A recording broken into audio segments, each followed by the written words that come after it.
Hey y'all, welcome back to Homestead. So we're gonna incubate eggs. I said I wasn't going to, but we are going to do silky eggs today and maybe a few of colored egg layers, Morans, olive eggers, and Americanas that are all gonna be green egg layers the way I've got my pen set up. So I'm going to show y'all this step by step. I've got it set up in my kitchen, and what I'm using is the Matacoop X incubator I got off Amazon. So this is less than $100. If you get it now, I looked a while ago, and it's a little bit different than the setup I've got. So what I'm going to do is turn my camera around, and I'm going to show you what not to do to incubate. I'm going to show you the mistakes to avoid. I'm going to show you setting this up, and I'm going to show you everything you need to know. So check it out. So the first thing you want to do is go on and clean your incubator and plug it in. This is my Matacoop X. I got it 2 or 3 years ago. You want it running. A lot of people say to do this for several hours. I just like to set it up for a few minutes and it adjusts very quickly. Here is my water port. You have to add water to your incubator. What I'm trying to show you here is something you can get for under $100 on Amazon and it works. I've recommended the Homestead Genesis incubator if you are into hatching heavily, but I like this one as well. I have no problems with it. So this is pretty much any incubator you get off of Amazon to hatch chicken eggs, quail eggs, duck eggs. Now, with this comes with turners. I'm going to show you all of that. This is not for quail. You have to have a certain setup for quail with any incubator that you get if you're going to use an electric turner. The first thing we're going to do is start out with some eggs. Usually every incubator will hold 36 eggs. If it's a standard size, some hold 12, some hold 10, some hold a lot more. So this is just what we've got. I usually see 36 to 40 something eggs. That's what fits in here, and I've got my eggs here. So many people ask, should I wash my eggs? That's the first mistake that I'm going to say that a lot of people make.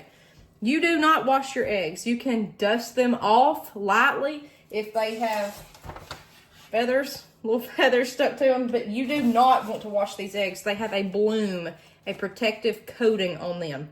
Don't wash it off. If they're dirty like that, just slightly, it's okay. It'll be okay. So I'm going to take my eggs here. They're in a carton. A lot of people say store your eggs this way, point end down so the air seal will go up. Guys, I've hatched thousands of eggs and it never really matters, okay? Not at this point to store them on the counter. Use eggs that are 10 days old or less. Any longer than 10 days and you're going to have a lower hatch rate. The sooner you collect these and put them in the incubator, the better. So I got all of these within the past 3 days. This is perfect. Don't let them sit on your counter for more than 3 days. Now also, I have people ask me, can I use eggs that are washed in the refrigerator? You probably could and something might hatch, but your rate will be very, very low. A lot of people say that they try that to see if they get roosters that way or not, or hens. They think that it might alter it. I just don't. I think you just need to use eggs on the counter that's less than 10 days old. Unwashed eggs. So we've got those, and what I am going to do is write on them. You can use a pencil. You can use a marker. I use a Sharpie. I've never had any trouble with it, but people say don't use a Sharpie. It's fine. What you want to do is identify your egg on which side it is. So I always put an X and an O, or you could do a check mark and an O, anything to distinguish one side from the next to make sure that they're turning correctly. You could just any kind of symbol you'd like. Now, I always put the date on mine. These I'm not, because I'm not running multiple runs at once. So I've got my eggs and I am going to label all of them, X and O. Silky eggs are kind of hard sometimes to tell the point end from the bottom end because they're just little round eggs. Silkies are the fluffy chickens that everyone loves, and they're my favorite. Now, on the darker eggs, let's show you, same thing. This is a standard size egg. I've had that question before. Can I hatch a standard size egg with a silky egg? Yes, there's no difference. This chick's just gonna be smaller than that one. No difference. All right, so what I'm gonna do is label all these, and then I'll show you putting them in the incubator. So I have my eggs labeled. They're in the carton. We're gonna do 2 French Black Copper Moran eggs, 2 olive eggers, 2 Americanas. That's your colored eggs. Then I've got the rest silky. So this is the incubator right here. And the temp is already preset 99.5. That's fine. humidity is low. I have no water in here. So I Googled a while ago, what's the temp to hatch chicken eggs? And the very first thing that came up was 60 something. Do not do that. That's another mistake that people make. I do 45 to 55% humidity. That's picking up room humidity. You want 45 to 55 for 18 days with chicken eggs. Then the last 3 days during lockdown, 55 to 65. So what I'm going to do is I've got a turkey baster here. I use this for my seedlings. I use it for my incubators. And I'm going to put it in this right here, in that little area, and it goes in to the bottom.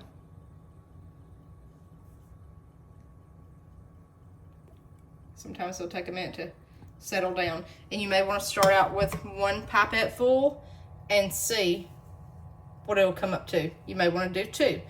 The second opening here is for lockdown to increase your humidity. This only has 2 openings. The Incubator has 4, but like I said, people use that for reptiles and such.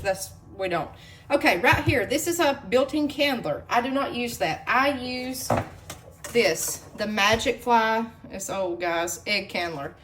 Very simple, easy. I can't see as well through that, and I've always had the Magic Fly, and this was just a bonus that it was built in. So you can see my humidity's already coming up. Do not go above 55%. Reason being is it's just too much. It's too much. Your chicks will essentially drown inside the egg. You don't want that. Right now I'm adding a little bit more water down here and it'll come up. Okay, so this has a built-in egg timer as well, calendar for your days. See that already coming up? You can adjust it here or you can write it down on a calendar. Days reset to 21. Press day and the minus sign 3 seconds. So 1, 2, 3. Okay. There's day 21. 21 days. And that's it. And it'll do a countdown that's negative. So tomorrow it'll be negative 20. If you're starting them during the daytime, this is day 1. If you put these in at nighttime, don't count it. Start the next day as day 1. So I've also got it on auto turning. There's 2 plugs back here. And guys, this gets dusty. That I can't clean. I've cleaned and cleaned before I videoed. That's dust from the chickens hatching. You can't get it out of there. It has a built-in fan, but you can see that there is dust accumulation. That's the only problem. Otherwise, it's clean. The auto turning up here. You need to turn your eggs at least 3 times a day. I recommend 5 times a day. So I'm gonna take the lid off and show you that. All right, so let's show you the automatic turner. This slides down into there, that little probe, and that turns your eggs. So it's gotta fit down in there snugly like that. And you're gonna put these in there. If yours looks like that, just FYI, it goes on the opposite end. So you're gonna put them there, and then they swing back and forth and it's automatic. I'm trying to do it and show you guys at the same time. It's like a cradle turner. So there's that one, and one more. So now let's put our eggs in. I've got everything hooked up, got it set up. I'm gonna start with my Moran eggs here. I'm gonna put the X's towards me. But guys, essentially it's just gonna go like that. You just wanna know the movement. Okay, so let's put the X there. And see, it already wants to turn. The only problem is if you're just doing a few, or if you have a weird number like 2, when it turns, there's a chance it may want to flop over. You kind of have to push them against each other. It's better if the racks are completely full.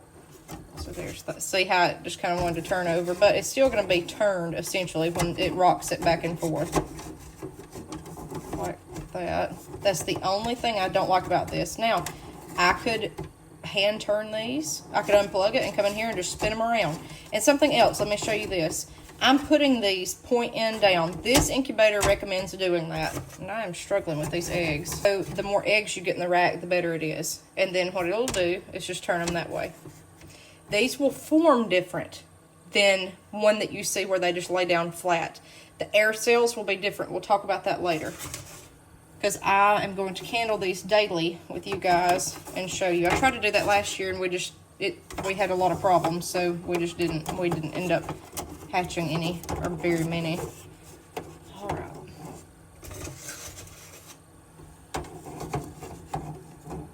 Like I said, the more you put in, the fuller it gets. Okay.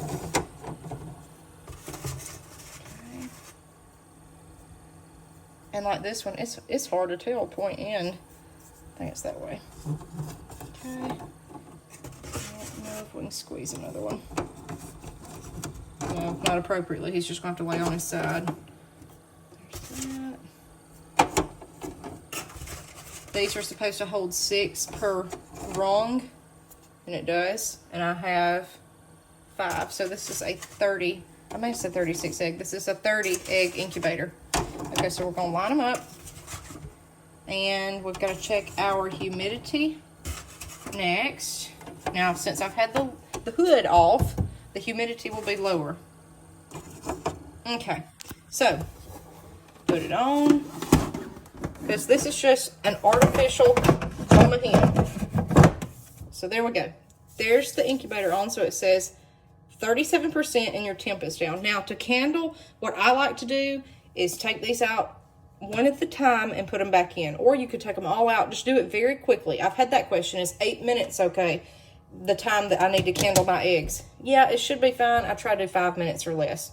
So, this is coming up. Your temp's going to come up. Anytime you lift this lid off, the temp will come up. If you have ever seen a broody hen, she doesn't get off those eggs, not very often. She will to get water, but she doesn't stay gone long, and she doesn't do it all the time. So, don't leave this hood off for a very long time. Temp 99.5 to 100 degrees. I like 99.5, 45 to 55%. We're almost there. There you go. If it gets lower, add water down here in the port. This is the same with any incubator, your statistics here, but just don't do the higher humidity. Don't. A lot of people do dry hatching where they have very low humidity in the incubator. You may have to do that if you live someplace that's extremely humid. Running this, you saw, I'm in the 30s here already, but I've got windows open and such, and you have to be careful with that. Don't put this by a sunny window or anything where it may disturb the numbers here, the humidity. You'll start seeing water droplets. That's no good, okay? All right, so there's that. You can candle tomorrow on day 1. We're probably going to skip that. I like to start candling by day 3 to see if these are fertile. So we may have to wait a couple days, may do a day 2, a sneak peek. But there's the incubator. Guys, that's how you hatch chickens. In 21 days, we'll have some chicks.